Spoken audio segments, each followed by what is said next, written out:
عادل الخطيب، اهلا بحضرتك معانا. اهلا بيكي وبجمهور الشباب والرياضه كبار وصغار. نقول ايه، من اقاصي الارض لاقاصيها ان شاء الله بامر الله يعني. ان شاء الله. اكيد هنتكلم في موضوعات كتير جدا، وانت الحقيقه بتخاطب الاطفال من خلال اشعارك، من خلال قصصك. الحقيقه طبعا بتخاطب الاسره ايضا من خلال الاطفال. عندنا موضوع هام جدا هو الدستور. الاستفتاء على الدستور ده مش عشاننا، ده عشان ولادنا وعشان بلدنا، عشان حريتنا، عشان امن وامان الوطن. هنبدا بحوارنا ونقول الاستفتاء على الدستور ليه المره دي ضروري حضور. المره دي ده دستورك، كاتبه عمك خالك جارك، مش كاتباه جماعات، ولا دستور حواليه اشاعات، ولا متحصن من التعديل، ولا مزاياه للقال والقيل. الدستور ده بتاعك، عقد بيضمن استمتاعك، حقوق ثابته لانك مصري، مش دستور كان ناقصه يبيعك. والدستور جواه بدايات، حريات او احتياجات مسموح للاجيال تعديلها لاجل تناسب ما هو آت.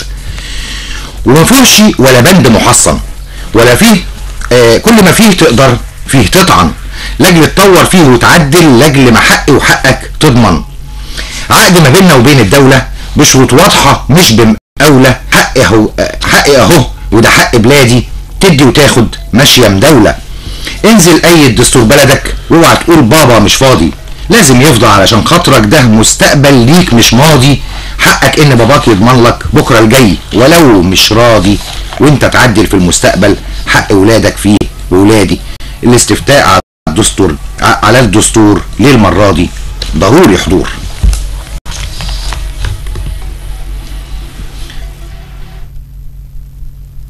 علمونا في مدرستنا ازاي نحبها، نخاف عليها طول حياتنا ونحمي ارضها. فهمنا يعني ايه بلادي، تحية العالم ننادي لك يا حبي وفؤادي.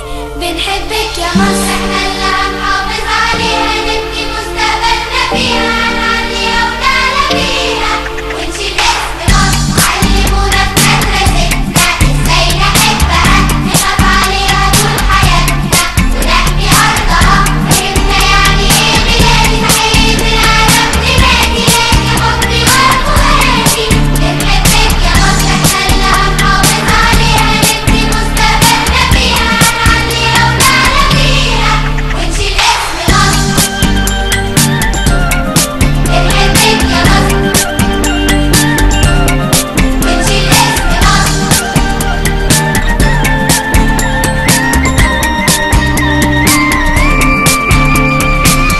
علمونا ان احنا واحد، كلنا مصريين، احنا لينا رب واحد مهما اختلف الدين. علمونا ان احنا واحد، كلنا مصريين، احنا لينا رب واحد مهما اختلف الدين. هنحب بعض مهما يجرى، واللي عنده فينا فكرة للبلد دي تبقى بكرة هيقولوا ابن مصر. احنا اللي هنحافظ عليها، نبني مستقبلنا فيها، هنعليها ونعلى بيها ونشيل اسم مصر.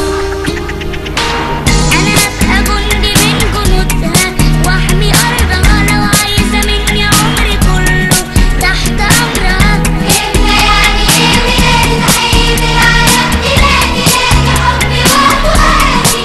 بنحبك يا مصر، إحنا اللي هنحافظ عليها، نبني مستقبلنا فيها، هنعليها ونعلى بيها ونشيل اسم مصر.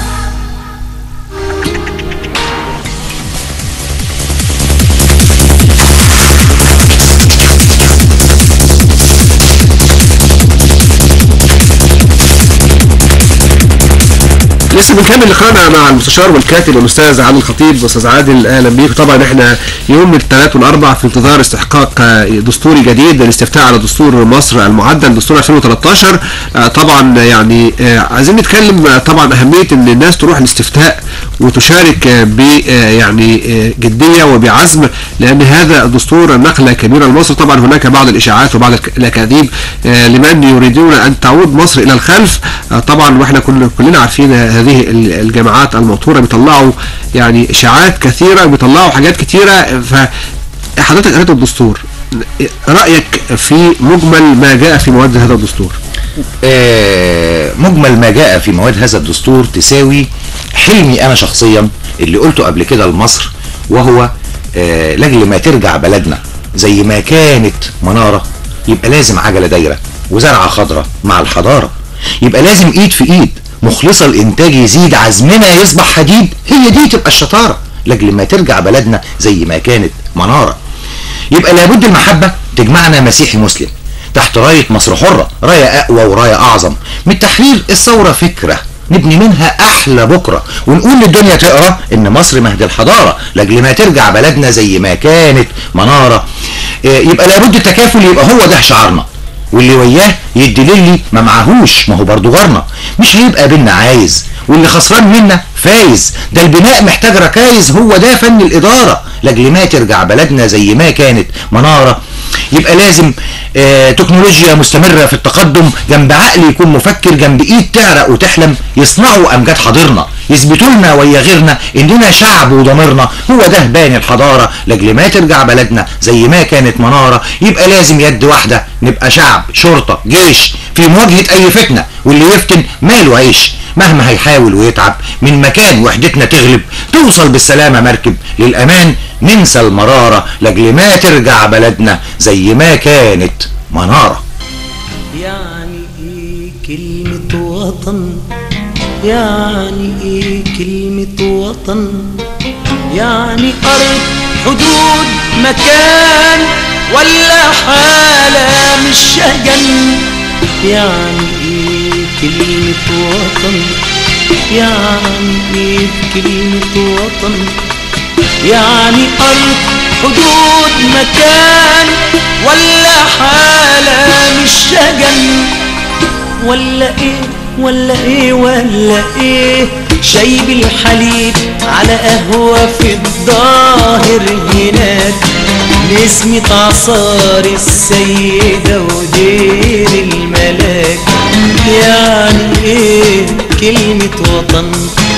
نشع رطوبة في الجدار، ولا شمس مغرقة برد النهار، ولا أمك ولا أختك ولا عساكر دفعتك والرملة نار.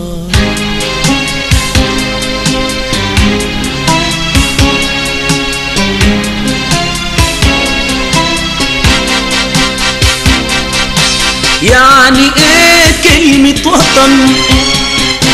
يعني ريحة، يعني صوت، ايام بتشبه بعضها وسنين تفوت، واما نسافر والحدود يفصل ما بينها 1000 ميل، اما نسافر والحدود يفصل ما بينها 1000 ميل، بنسيب سنين الحب والعمر الجميل.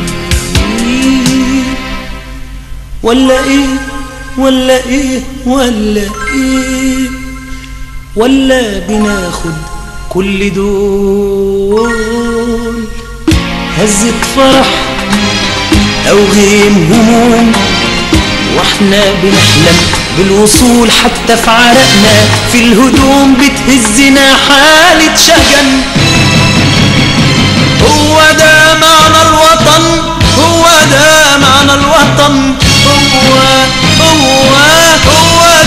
معنى الوطن، هو ده معنى الوطن.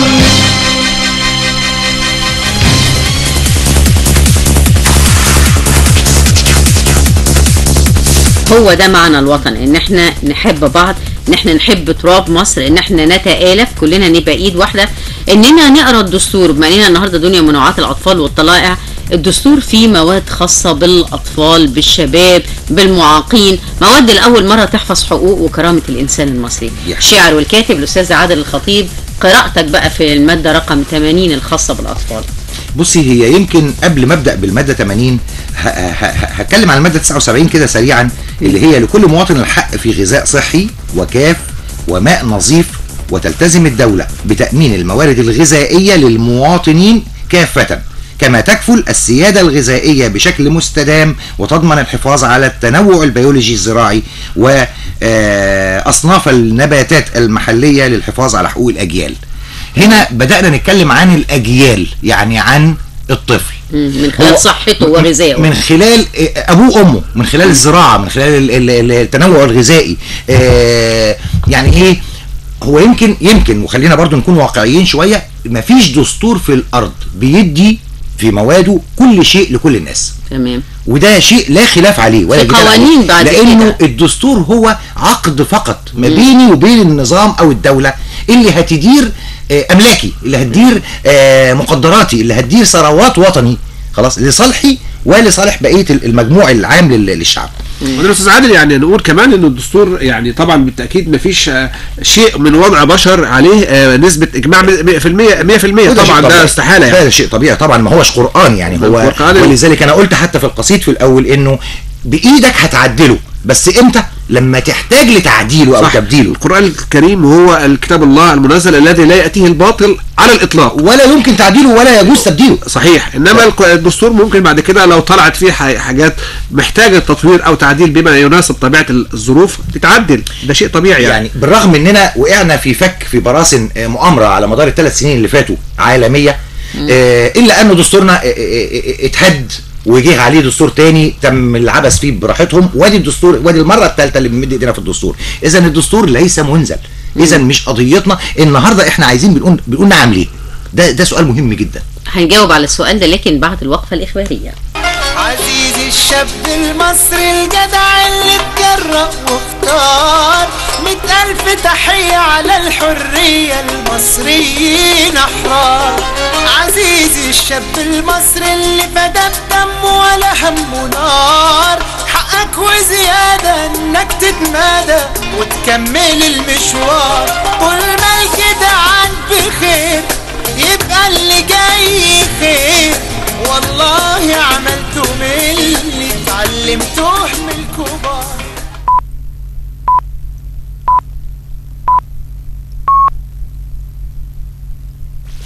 1:15 في الشباب ورياضة.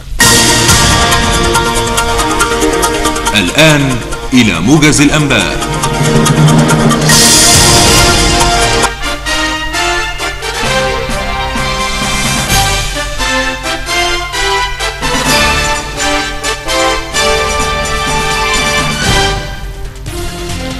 الهدوء يسود الجيزة وميادينها الرئيسية وفتح ميدان النهضة مع تجديد إجراءات الأمن خشية وقوع أعمال عنف.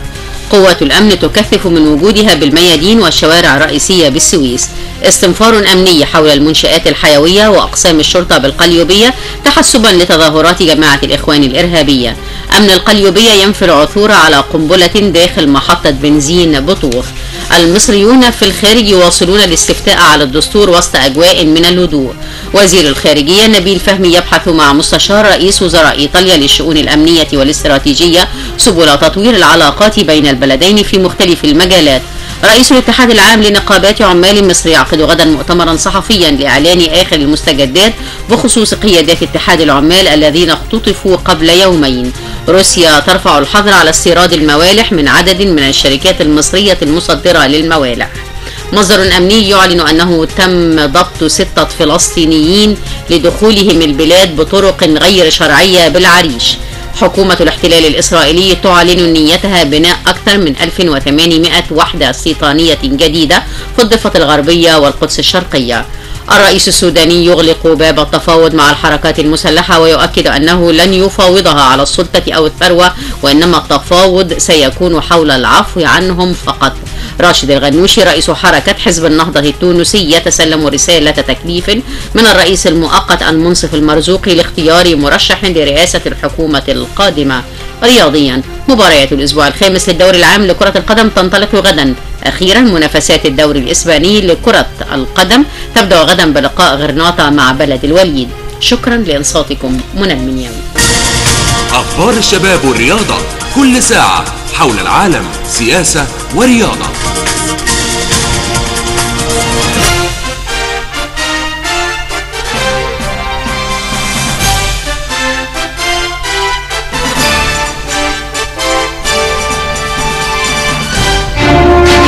بتحلم بيوم جديد ما فيهوش إرهاب وخوف؟ بتحلم بالحرية؟ بتحلم بالعدالة الاجتماعية؟ بطالب المساواة بين المواطنين في الحقوق والواجبات، بلاش تفرط في صوتك. انزل، شارك، عبر.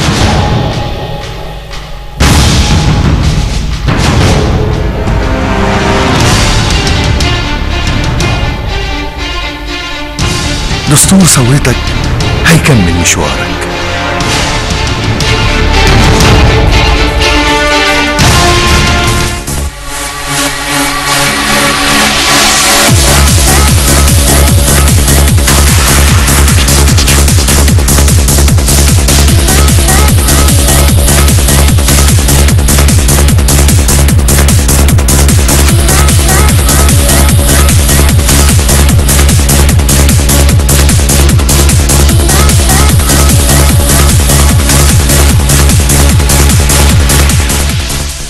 لسه مكملين معاكم فترتنا المفتوحه دنيا منوعات الاطفال وطلائع، ومعانا الكاتب والمستشار الاستاذ عادل الخطيب. واستاذ عادل، كنا بنكمل كلامنا قبل الموجز والوقفه الاخباريه عن الماده الخاصه. ليه هتقول نعم؟ ايوه، هي ليه هنقول نعم؟ احنا اتفقنا على ان الدستور ما هوش مجرد قانون ولا حاجه، ده عقد بيننا وبين الحكومه. على ايه بقى؟ على ان الحكومه تعد قوانين فيما لا يخالف هذا الكلام. خلاص، يعني ببساطه الدستور هو الماده الاسترشاديه اللي الحكومه بتاخد منها صناعه قوانينها، اللي المشرع بيفصل القوانين على الشعب بناء على ما اتى في هذا الدستور. مش من حقه كمشرع انه يصنع قانون لم ياتي ذكره او لم ياتي به اشاره اليه في الدستور. ومن هذا المنطلق يعني لما تيجي تقول لي الدستور ما فيهوش اسمي، اقول لك ايه المشكله؟ ما هو اسمك ولا حتى طلباتك ولا حتى فئوياتك ولا حتى احتياجاتك الانسانيه مش موجوده في الدستور. ده مش معناه ابدا ان الدستور اهملك. على العكس، هو لما يتكلم عن طائفه الفلاح او العامل او كلام من ده، لما يتكلم عن الطفل، لما يتكلم عن المراه، هو لم يعطي حق كامل، ولكنه فقط لا غير يعتبر نبراس يهتدي به المشرع لكي يصنع القوانين.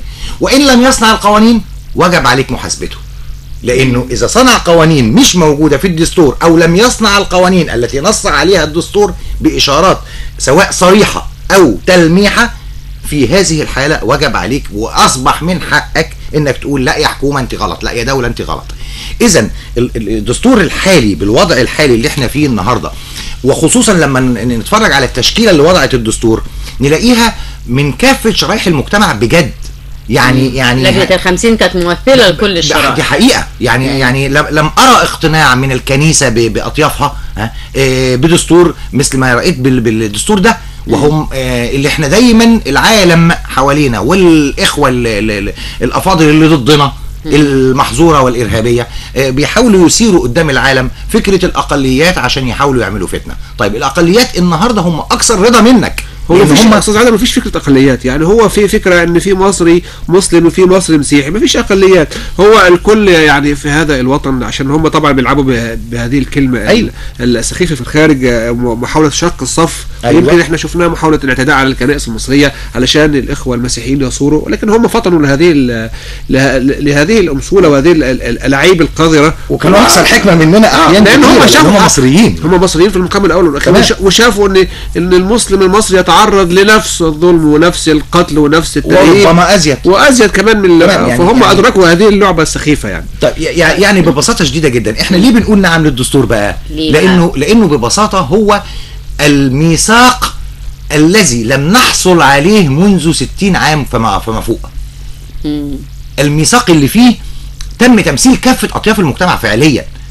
بس مش معنى كده انك لما ما تلاقيش طائفتك موجوده في الدستور ده معناه انه ده معناه ان هو شايف اللي جنبك ايه اللي يديلك حقك، لكن هيبقى العيب والعقاب ولا نقول ايه والرجوع على المشرع ان لم يضع القوانين التي تناسبك.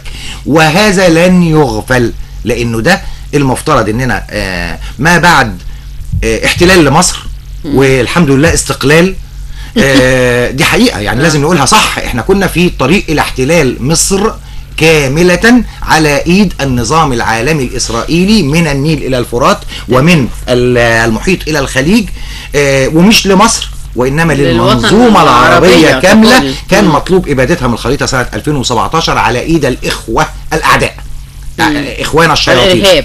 الاخوان الشياطين. علشان كده لازم تنزل وتقول نعم.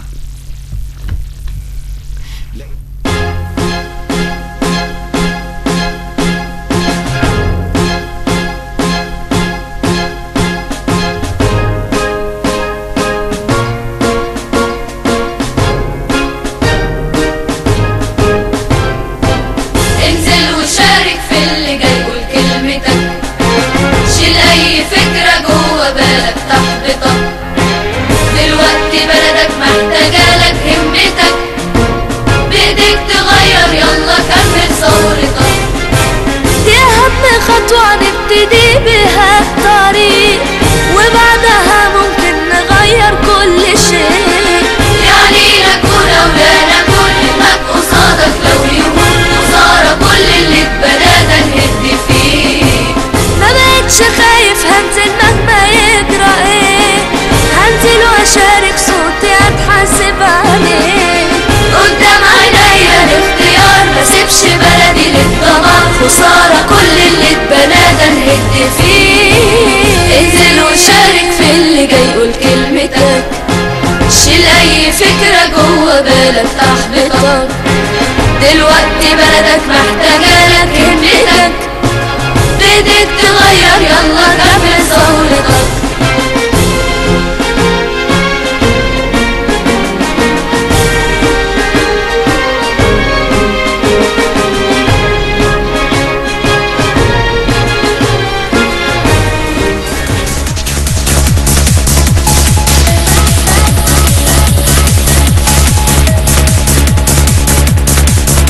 طيب لسه متابعين دنيا منوعات الطلائع، وبنقول لكل طلائعنا لازم انت صغير تقول لبابا وماما، عشان انت مالكش حق التصويت، بابا وماما واخوك وقرايبك وتيتا وجده، ونساعدهم وناخدهم في عربيات ونوصلهم ونعرف لهم رقم اللجنه لو مش عارفين من خلال اتصالنا، نخش على النت او نكلم 140 او نكلم 51.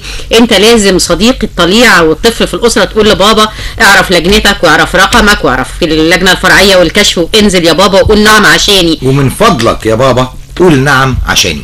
لو سمحت يا بابا، عشان مستقبلي، عشان مستقبل بلدي بيا، عشان اقدر اكون راجل ليا حق وليا وعليا واجب انا ااديه، من فضلك انزل قول نعم. لو كان لك رأي تاني انا مستنيك على الهوا، يعني حاورني، وانا متأكد انك بس في حاجة مش فاهمها صح ومحتاجة توضيح. طب استاذ عادل، يعني ليك انت تجربه شخصيه واخو حضرتك، يعني ربنا يقوم بالسلامه، لان احنا عايزين نحكي للمستمعين الحكايه اللي حصلت بالظبط دي، وده على لسان الاستاذ والكاتب المستشار عادل الخطيب، علشان يعرف ايه بالظبط اللي حصل، علشان يعرف ان في ناس بتعيق، يعني محاولة انها تعيق ولكنها لن تستطيع. يعني انا عايز اقول ببساطة انه الاسبوع اللي فات كابتن عصام الخطيب رئيس الجمعية المصرية لحقوق الانسان والتنمية الاجتماعية كان في طريقه لحضور مؤتمر في المنصورة للتوعية بالدستور وشرح بنوده واهميته وتوضيح المتلابسات اللي هم حاولوا انهم يصنعوا نقول ايه قلق حواليها، فيبتدي يقولوا الناس ان ده ضد الشريعه، ده مش معايا، فالناس تبدا ايه تتلقلق فقولت نعم. الندوه دي او المؤتمر ده كان معلن عنه قبلها بفتره، مما دفع الاخر العدو المبين انه يتربص بيه على الطريق السريع اثناء سفره الى المنصوره، وبعربيه تريلا صغنطوطه كده على القد، يعني هم ناس كبار اصلهم، خبطوا عربيته من ورا، قلبوها على الطريق 3 4 5 قلبات، مما ادى لانه ربنا يعافيه ان شاء الله ويقوم بالسلامه. وانا دلوقتي بقول له الحمد لله على السلامه في غرفه 303 بمستشفى التامين الصحي في الدور الثالث بعد خروجه من العنايه المركزه امبارح او اول امبارح، يعني حاجه بالشكل ده ان شاء الله يا رب. ومع ذلك يعني انا بقول له يا كابتن عصام لا تتوقف لانك صح، لا تتوقف لان مصر مستنياك وعايزاك، مش انت بس، انت وانا وهي وهو كلنا. يجب علينا من يعرف ان يقدم المعرفة لمن لا يعرف، فخيركم من تعلم العلم وعلمه، وفي مقال آخر خيركم من تعلم القرآن وعلمه. لكنه القرآن خلاص، والعلم هو القرآن والقرآن هو العلم. طب استاذ عادل، يعني هو طبعا انت حضرتك قريت الدستور زي ما قلنا قبل كده كله، طبعا هم بيطلقوا الاشاعات الكاذبه ان هناك مواد تخالف الشريعه الاسلاميه في الدستور، ويعني مش عارف احنا معانا نص الدستور هنا مش عارفين، يعني انا مش لاقي، واحنا مش حدش فينا لاقي، يعني ما فيش حدش في ماده تبيح يعني في مواد تبيح كانوا هم عاملينها في دستورهم، بتاع سن الزواج للاطفال، انه يباح الزواج للاطفال من 9 سنين، طبعا الفتيات يعني، ودي تبيح اساسا مش الدعاره بس، الدعاره وامتهان الطفل في طفولته، ادي حاجه. والحاجه سوري في اللفظ يعني اذا كان تقيل. الحاجه الثانيه ان هم ببساطه شديده جدا نجحوا بنقول بتفوق في انهم يورونا هم ايه في انه يدي الرخصه لكباريهات 3 سنين بدل ما هي 2 سنين، في حين ان الدستور بتاعنا الحمد لله جاف. يعني ايه جاف؟ يعني ما لا يمت لهذه الاتجاهات بصله، لانها اتجاهات قانون هو الذي يعمل عليها وليس دستور، وفي توافق عليه حتى من لجنة ال50. ثم سنرى رأي الناس، لأنه كل المواد حصل فيها نقاش وحصل فيها تعديلات وحصل فيها نقاشات كثيرة. يعني في الآخر هذا الدستور هو نتاج فكر اجتماعي ولمجموعة كبيرة، مجموع كامل لمجتمع بأكمله. وكمان أستاذ عادل كان في يعني الازهر الشريف وهو رائد نشر الاسلام الوسطي في العالم كله وليس في مصر فقط، وايضا هناك مفكرين اسلاميين، الكاتب الاستاذ الدكتور كمال الهلباوي، وايضا حزب النور، وهذا الحزب محسوب على التيار الديني، وهم نفسهم كانوا متحالفين مع هذه الجماعه قبل كده، الى ان اكتشفوا ما حقيقتها. الجماعه الارهابيه كانوا الى ان هم جماعه حزب النور نفسه اكتشف خدعتهم، وهم نفسهم بيقولوا كده ان هم مجموعه من المخادعين. يعني حزب النور نفسه ممثل التيار الاسلامي، بالاضافه لبعض هنتكلم عن حزب النور، هنقول ان هو التيار الاسلامي او السلفي الصالح، السلف الصالح، الجمله اسمها كده بتتقال كده، السلف الصالح، ممثل نقول ايه لفكر السلف الصالح. بينما الاخوان كانوا ممثلين للماسونيه والصهيونيه العالميه. خلاص، ولذلك هو ده سر حربهم لغايه النهارده ولغايه بكره ولغايه بعده، لانه للاسف المخطط الامريكي اللي كان بيعتمد على وجودهم على ارضنا فشل بالتأكيد. بينما السلف الصالح والاتباع السنة والحاجات الناس دي طول عمرهم موجودين في وسطنا، وعمرنا ما حسينا بانهم مزعجين ولا مؤذيين ولا كلام من ده، لانهم ببساطة بينادي لمن يريد ان يعتنق فكر ما، يعني ما عندوش مشكلة فيه، يعني ما اقدرش اخد من السلفي باي شكل من الاشكال ضد نقول ايه الوسطية اللي احنا عايشينها، ولا حتى ضد الازهر. تمام. طب تعالوا نقول بقى انه الشيخ متولي الصعيدي خطيب الجامعه الازهر النهارده في خطبه الجمعه قال ايه؟ الايجابيه واجب شرعي ياتي بالمشاركه في الاستحقاقات الوطنيه، مضيفا ان الانسان السلبي تجاه مجتمعه شبهه الله سبحانه وتعالى بالابكم المنزوي عن الحياه التي لم يشارك فيها، حيث لا مستوى بالانسان الفعال المشارك. واضاف ايضا عن قضيه المشاركه الايجابيه وموقف الاسلام من التصويت على الدستور ان المشاركه الايجابيه في الاسلام بتجعل من الإنسان عنصرا إيجابيا وهو ما دعا إليه القرآن. تمام. فهذه المشاركة توفر للمجتمع النجاة. السلبية بتعني غرق المجتمع، موضحا أن الرسول صلى الله عليه وسلم نشأ مشاركا إيجابيا. الحقيقة يعني مشاركا قومه أن يرفع حجرا فجعلهم يشاركون في رفعه دون انحياز طرف دون آخر. ده في الحجر الأسعد اللي أخيرا سموه بالحجر الأسود. الحجر الأسعد حينما قيمت الكعبة اختلفت القبائل مين يرفع هذا الحجر، فوضع رداءه عباءته وحطوا عليها الحجر، وجعل من كل قبيلة يد تمتد لكي ترفع، فيرفعونه جماعة وليسوا أفراد. الحقيقة كمان عايزين نقول انه من الاخبار السريعة جدا، اليوم السابع متظاهرون بيطالبون بترشيح السيسي على سلم مسجد القائد ابراهيم بالاسكندرية، وطالبوا كمان بالقبض على عناصر جماعة الاخوان الارهابية اللي هم يمكن يعني اذوا كتير وقتلوا كثير من الابرياء يوم الجمعة الماضية. طيب نرجع بقى تاني مع المستشار عادل الخطيب، وهنتابع حوارنا في دنيا المنوعات بعد الفاصل.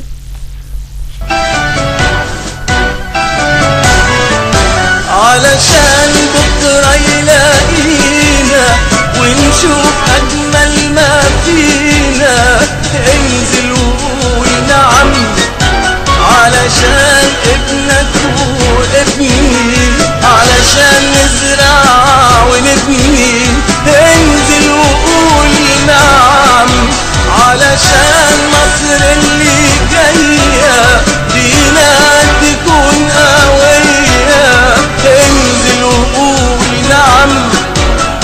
مصر أمانة في إيدينا دايما خيرها علينا. انزل وقول نعم، انزل وقول نعم.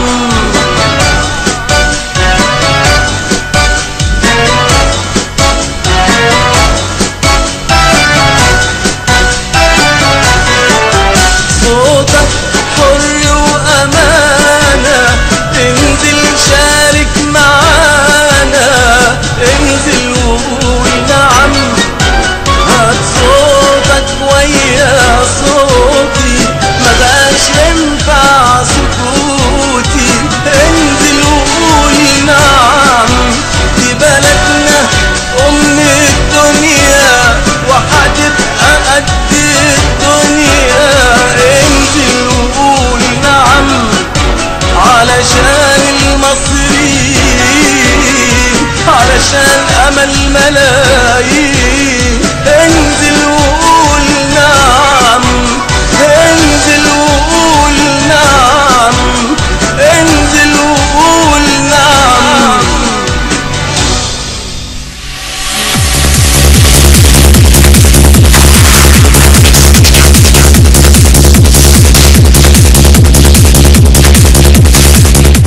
لسه مكملين معاكم فترتنا المفتوحه دول منوعات الاطفال والطلاع، ولسه بنكمل كلامنا مع المستشار والكاتب الاستاذ عادل الخطيب. استاذ عادل، يعني الشعر يعني ما زال موجودا على مائده الشباب والرياضه، وما زال موجودا في هذا الحوار بمناسبه يعني الاستفتاء على الدستور.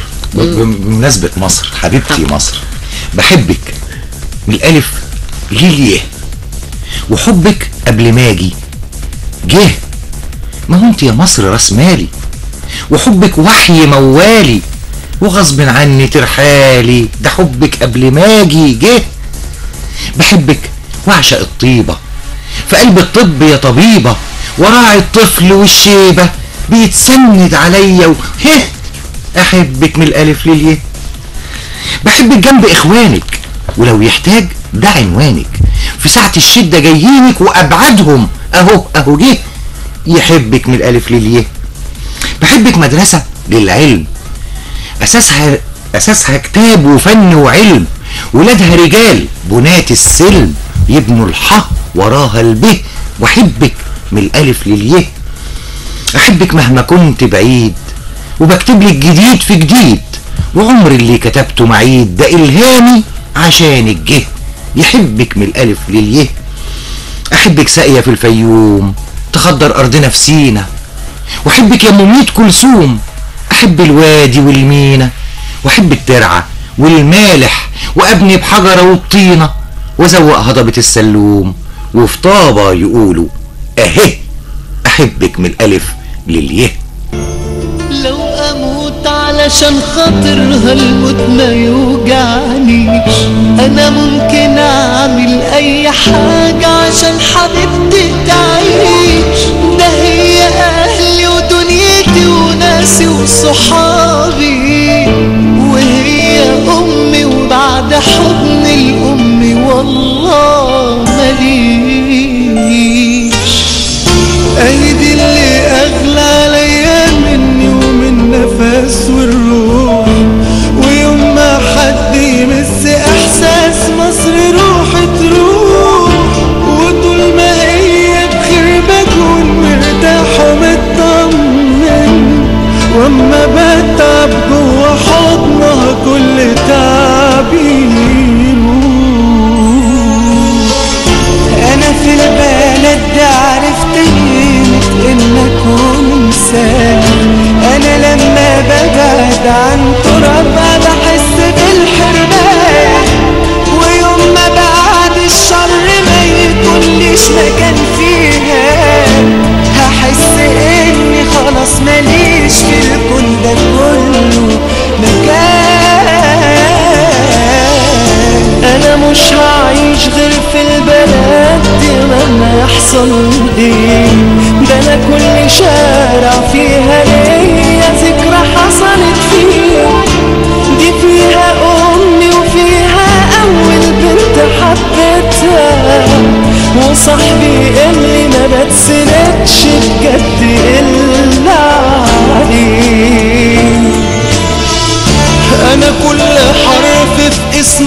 مصر يساوي عندي كتير. مش بس بعشق أرض بلدي بخاف عليها وأغير، ومهما حد في يوم يفكر إنه يأذيها أنا مش هخاف، علشان بلدنا دي ليها رب كبير.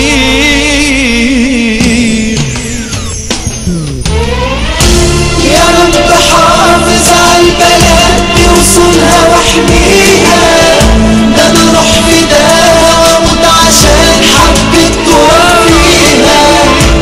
في ناس كتير تتمنى تبقى بلدنا محمية، ومصر مش هتروح لو راح اخر نفس فيا.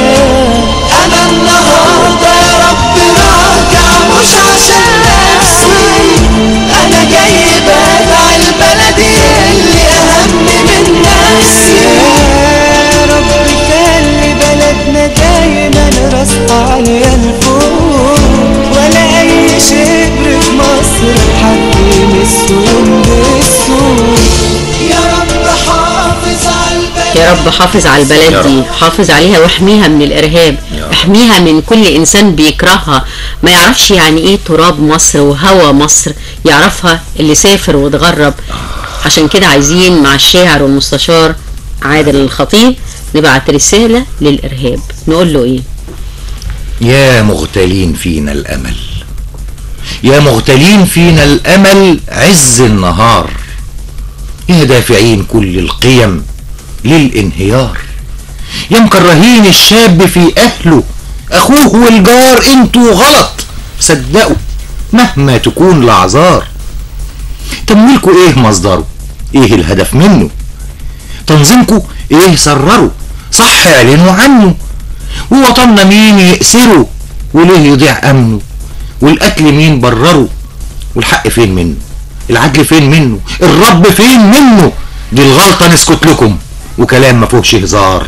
حرام عليكم كده بتكتروا الاوزار. شايلين سلاح تضربوا والضرب بيه هيفيد، برصاصة بتفكروا ولسان بارود وحديد، بسلاحكوا بتخربوا معمور قديم وجديد، وصورتنا بتشوهوا ده ديننا ايد في الايد. نرجوكوا تتفهموا ازاي نكون احرار لو كنتوا بتفكروا، والفكر ليه معيار. انتم صحيح مننا او مدسوسين، قولوا لو من ولاد امنا طب همنا عولوا. تغتالوا ليه امننا وتقرقوا ليله، دي امنا مؤمنة عرض الزمان طوله. بقى تحرسوها هنا وبلاش بنا تنهار، يلي غويتوا الغلط ملكوش في يوم اعذار. مرفوض تكون قنبلة بينا لغة وحوار، مرفوض تكون قنبلة بينا لغة وحوار. باسم مين يا خارجين عالشعب وانتم باسم مين؟ باسم مين؟ باسم إسرائيل والاستعمار وباسم المأجورين. باسم مين؟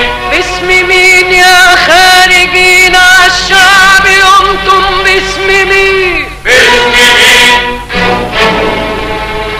باسم إسرائيل والاستعمار وباسم المأجورين، ولا باسم الشعب والشعب البطل منكم بريء. مستحيل تملك قلوب المولى جمع الطريق، مستحيل تملك قلوب المولى جمع الطريق، مستحيل تملك قلوب المولى جمع الطريق، مستحيل تملك قلوب المولى جمع الطريق. يا خارجين عالشعب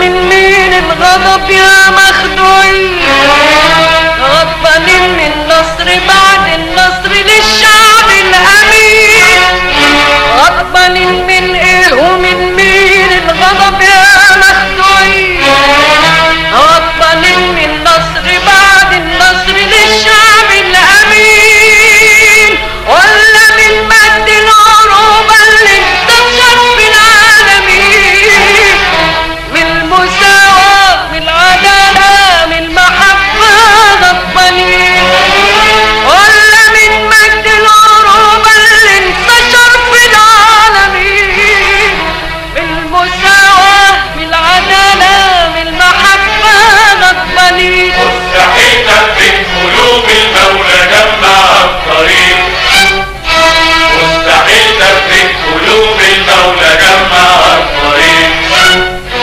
مستحيل تفرق قلوب المولى جمع الطريق مستحيل تفرق قلوب المولى جمع الطريق يا خارجين عالشعب قمتم باسم مين باسم مين باسم مين شعبنا الواعي اللي من سوريا لوادي النيل حدوده راح يحطم كل فتنة ضد أمجاد وخلود شعبنا الواعي اللي من سوريا لوادي النيل حدوده راح يحطم كل فتنة ضد أمجاد وخلود. لسه مكملين معاكم فترتنا المفتوحه دنيا منوعات الاطفال والطلاعه. لسه بنكمل هذا اللقاء مع المستشار والكاتب والاستاذ عادل الخطيب. استاذ عادل، هنتوقف امام الماده 80 الخاصه بالطفل في الدستور او مشروع الدستور المصري اللي بيتم الاستفتاء عليه ان شاء الله يوم 14 و15. عايز اقول ان انا قبل لجنه ال 50 لتشكيل الدستور او لتعديل الدستور ما تتشكل، انا كنت مستاء جدا ومعتقد انهم زي عاده الدساتير ممكن ينسوا الطفل، واذا حطوا للطفل باب يحطوا له حاجات قاصره ما تسمحش بصناعه قوانين حقيقيه تخدم الطفل والبرعم والشاب وما الى ذلك. الا اني يعني كنت واخد موقف عدائي حقيقي في الاول، لانه يمكن انا كمان عندي اهداف محدده قوي كان نفسي تتحط في الدستور، بس طبعا للاسف انا كنت فاهم غلط.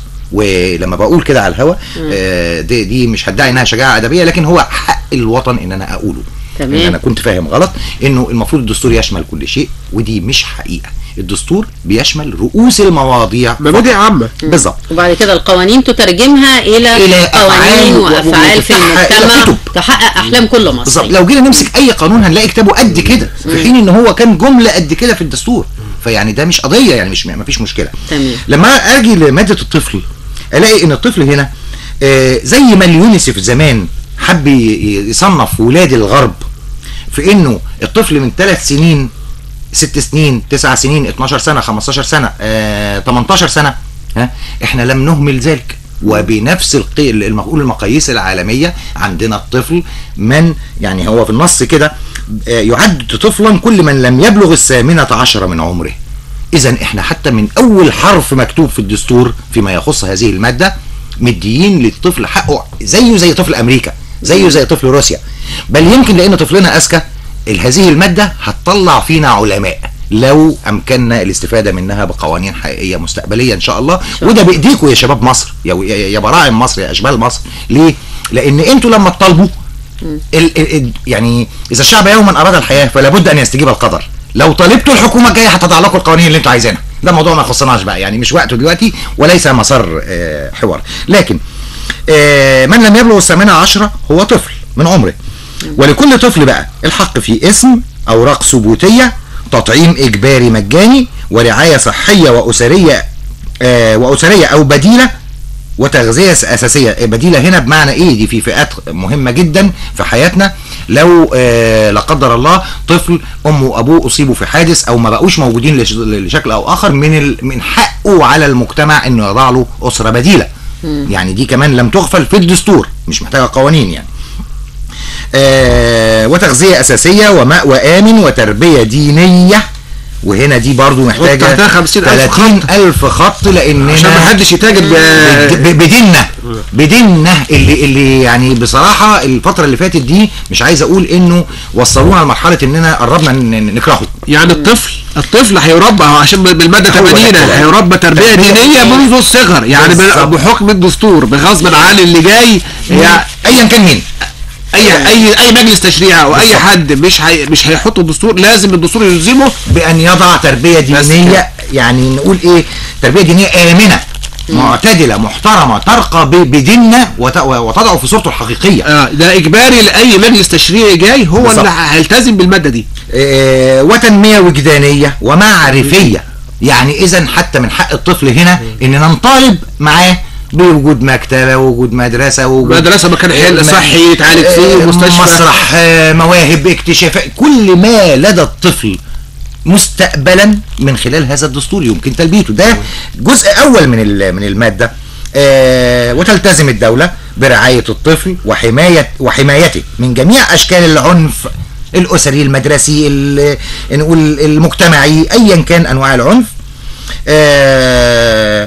كما انه لكل طفل الحق في التعليم المبكر في مركز الطفولة حتى السادسة من عمره، ويحظر تشغيل الطفل قبل تجاوزه سن اتمام التعليم الاساسي، كما يحظر تشغيله في الاعمال التي تعرضه للخطر. على فكرة المادة دي بالتحديد ما كانش فيها الجملتين دول قبل كده في الدستور السابق اللي احنا بنعدله، اللي هو ايه، كما يحظر تشغيله في الاماكن التي تعرضه للخطر. لا، قبل تجاوزه سن التعليم الاساسي لا، كان ممكن يشتغل، وكان بس ايه في مهن قال ايه ممنوع، مش من حقه يشتغلها وخلاص. لكن يمكن تشغيل الطفل في الغيط بقى، في الدوده، في البتاع، في اي حاجه في الدنيا. ده مش مسؤوليه إن المجتمع انه يعيل اهله عشان يعيلوه، لا، كانوا موافقين على انه الطفل يشتغل، وان الطفله تنزل تعمل اي حاجه في الدنيا عشان تجيب فلوس لنفسها. يعني لا، صراحه احنا في دستور محترم، دستور يضمن للطفل بكره مستقبله. الطفل حتى الحق ده كفلوا ده، سواء القرآن الكريم او السنه النبويه المطهره نص على حقوق الطفل، فلا بد ان يتماشى هذا الدستور مع هذه الماده. ازاي اشغل طفل عشان يعول اسره؟ يعني تحت انه مسمى لابد انه يستمتع بحياته، يعني حقه. في مقابل كده، طب هتقول لي الطفل ده كان بيكسب كذا، هقول لك ببساطه شديده النهارده المجتمع بينظر للام المعيله، عندها كام طفل ويديها كام ويعمل ايه. ده بقى اللي احنا المفروض فرض على الدوله، ده فرض. واذا تقاعست فيه ده دورنا كلنا، مش دوري ولا دورك ولا دور كل المجتمع، عليه ان يقوم الدوله لكي تعيل الاسره المعيله من خلال الام او الاب. الطفل مش مطلوب منه ان هو يشتغل يعني ميكانيكي او وهو صغير، وحرام نطلعه من المدرسه وحرام نحرمه من مبادئ الطفوله علشان يعيل اسرته او يعيل اخواته او يعيل والده او والدته. ده حرام. فين حقوق الطفل نفسه؟ ده كلام محترم جدا جدا جدا. لكن يبقى شيء مهم بقى، ماذا لو الطفل نفسه هرب من العمليه التعليميه؟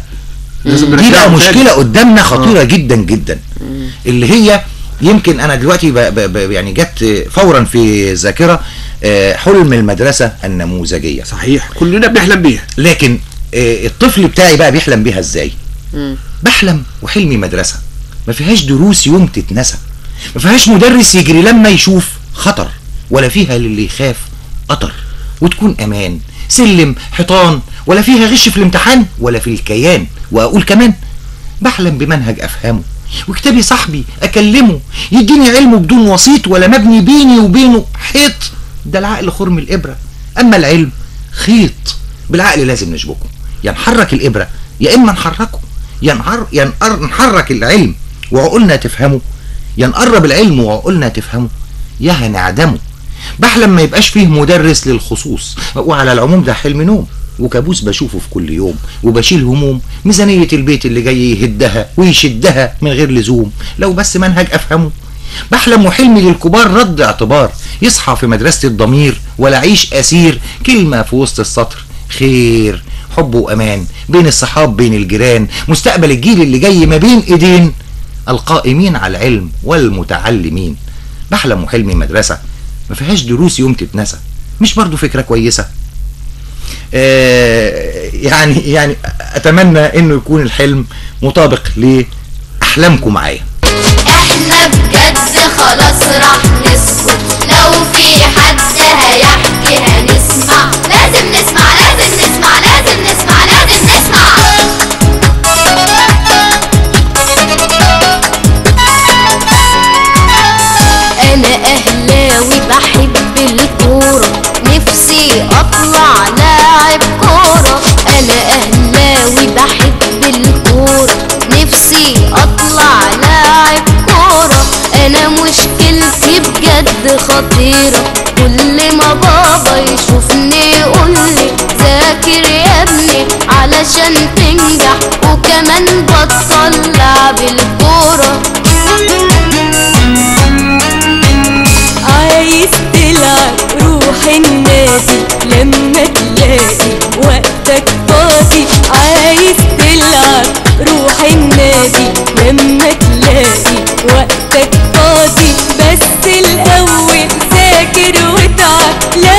الدقيقة الأخيرة يلا في دنيا منوعات الأطفال والطلائع، وبنقرأ بسرعة في الدستور وبنقول ليه هنقول نعم.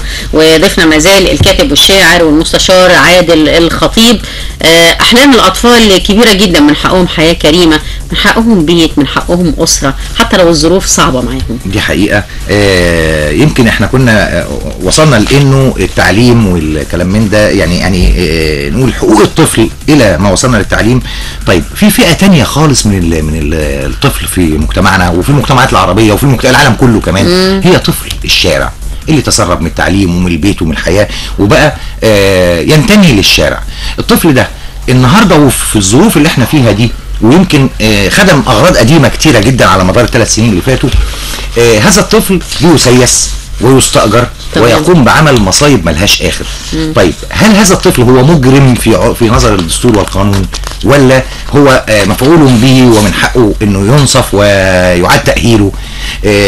ده الدستور لم يغفله، وده شيء جميل قوي في الدستور الحالي، انه ما فكرش فيك وانت طفل البيت وماما وبابا ونسي شريحة زي دي ممكن تكون هامة وممكن تكون كبيرة كمان في ظل الظروف الاقتصادية اللي بتحياها مصر.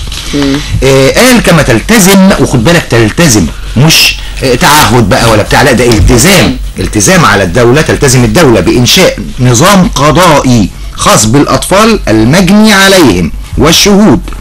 وخد بالك ان المجني عليهم هنا دي مش معناها ان حد عوره ولا كلام من ده بس، وانما هو الطفل ده نفسه وهو فاعل في اي مصيبه هو مجني عليه طبعا. يعني اذا انت استغلت حاجته للمال وحاجته للاكل وللحياه واغريته بمال او بحلويات او باي حاجه، فنزل عمل اي حاجه هو لا يدرك. في كل حالاته هو بقى مجني عليه طبعا، ما بقاش جاني خلاص. ولذلك والشهود ولا يجوز مساءله الطفل جنائيا او احتجازه الا وفقا للقانون. القانون هنا اللي بيقول مده محدده، وتوفر له المساعدة القانونية، ويكون احتجازه في أماكن مناسبة ومنفصلة عن احتجاز البالغين. ودي الكارثة اللي يمكن تكون ضد الإرهابيين اللي كانوا عايزين باستمرار نقول إيه يقهروا طفولة الطفل عبر احتجازه معهم في زنازينهم. يعني الحمد لله مادة الطفل في الدستور مادة تخليني عايز اقول ايه، انا متشكر يا من وضعتم هذه الماده، لكن اوعوا ترتاحوا وتفتكروا ان انا سكت على كده. لا، ما زال للطفل مطالب كتيره قوي، وانا شخصيا وراكوا او ورا اللي غيركوا هيعدلوا لنا الدستور في المرات الجايه عشان اطالب للطفل بحقوق وحقوق وحقوق لن تنتهي طالما حيينا، ويمكن بولادنا كمان ان شاء الله. من حقوق الطفل كمان واخده حقها وزياده في الدستور. ولادنا العاملين في الخارج متصانع حقوقهم بالدستور. نهضة مصرنا واستقرارها امل الملايين جوا الدستور.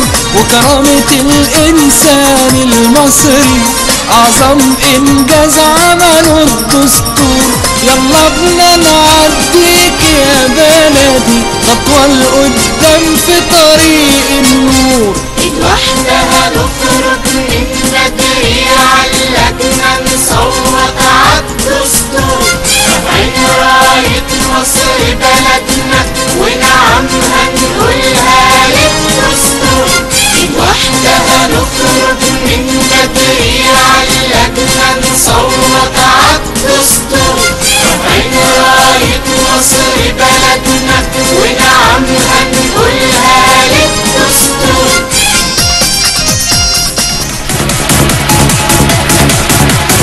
يعني أصدقائي اتكلمنا، والنهاردة كان ضيفنا المستشار والشاعر والكاتب عادل الخطيب، وقال لكم ليه هنقول للدستور نعم. قرينا مواد كتير مهمة جدا، ومنها المواد الخاصة بالطفل باعتبارنا دنيا منوعات الأطفال والطلائع. أستاذ عادل شكرا لحضرتك، نورتنا في دنيا منوعات الطلائع. يعني اسمحوا لي بقى ايه اغير شويه اللغه الجافه دي عشان اقول باي باي، فهقولها بلسان الولد اللذيذ اللي بيتهموه انه شقي. بيقول لمامته ايه؟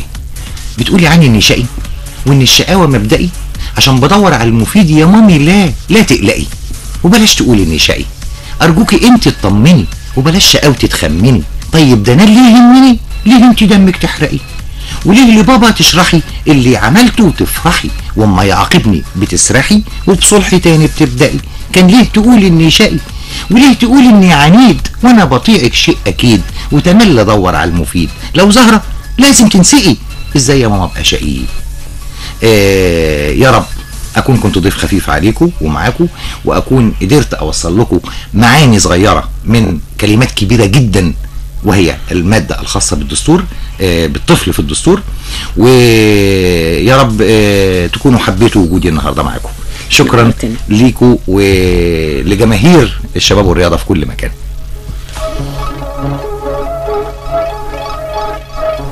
كنا معاكم